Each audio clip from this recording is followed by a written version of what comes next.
love that sound.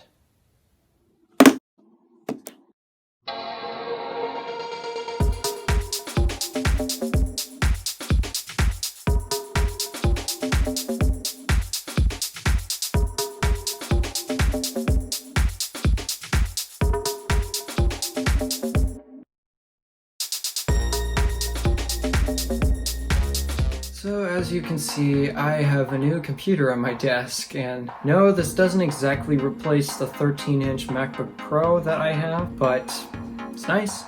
So this is my new, or I should say my quote-unquote new, 2009 iMac. I pretty much got it from a family member as a late birthday present. It's actually a very late Christmas present. I was supposed to get this back in sometime close to March or April, somewhere in there, except that never happened. So it switched from becoming a late Christmas present to a late birthday present. Oh well, I'm not complaining. I've always wanted a Mac with a bigger screen. Finally got one. So normally I would do an unboxing of my products that I purchased, but there's just one slight problem. This thing didn't come with the box. I kid you not, there's no box, there's no packaging, there's no nothing. I did not get this with the box, and I hear that the previous family member that had it lost the box, so didn't come with the box.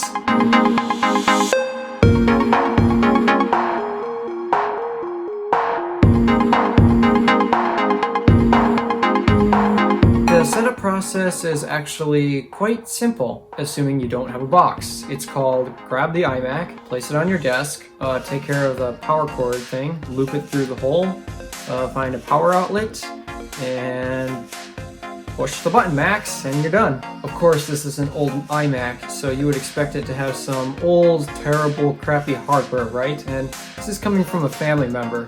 It's not being used for any productivity or pro stuff, right? Well, I think I can tell you at the time this thing came out, it's actually a lot more powerful than expected. Let me read off the specs for you. So this particular iMac is an early 2009 20-inch iMac with a 2.66 gigahertz Intel Core 2 Duo. They really had to make names that complicated. 2 gigabytes of RAM. I kid you not, there is literally 2 gigabytes of RAM in this thing. 300 gigabyte hard drive, and NVIDIA GeForce 9400 graphics with 256 megabytes of memory to go along with that. In terms of connectivity, there's actually a fair selection of ports. There's obviously the power slot right here. There's a mini display port, which I'm not too sure if I'll be able to use just yet. An Ethernet port.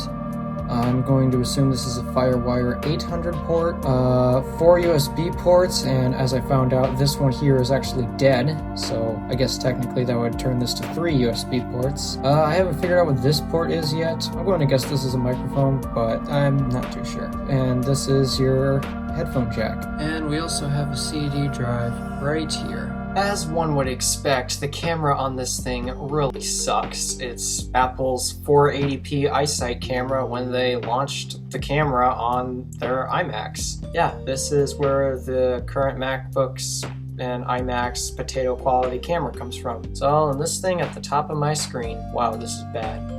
This is really bad. Oh, and not to mention, this is running macOS Catalina. Whoa, hold the phone, Alpha. Catalina? Catalina is not available on Macs older than 2012, and this is a 2009. How'd you get Catalina on here? So I guess I better explain the process. So originally when this came to me, it actually ran macOS Yosemite, but I had a problem where I could not use macOS Yosemite in its current state. The problem was I needed to install iWork, which is Pages, Numbers, and Keynote combined. I couldn't download any newer versions, not even previous newer versions. So I was stuck with the 09 iWork suite, and unfortunately, you have to pay for that. Pretty much, I couldn't even use the computer just for basic word processing, unless I updated it. Except there's a problem. I couldn't go past Yosemite. So I pretty much had to look to the internet and download what's called a patcher. You can find patchers from many different providers. I use DozDude1, and he provides patchers for macOS Sierra all the way up to the latest version right now. I have no idea if he's working on a big surprise one yet, but he's coming close, I think. But as of now, it's pretty much Catalina. Now, if I'm being honest here, I didn't want to install Catalina on this, and that's just because last time I installed Catalina on a newer MacBook. My MacBook is from 2011, this is 2 years older, and the experience with that wasn't exactly the greatest. I pretty much did not want to put Catalina on this machine, especially since it has 2 gigabytes of RAM. And don't worry guys, it's not staying 2 gigabytes forever. I'm already in the process of ordering new memory sticks. I'm supposed to up it to 8 gigabytes of RAM. Video coming on that soon.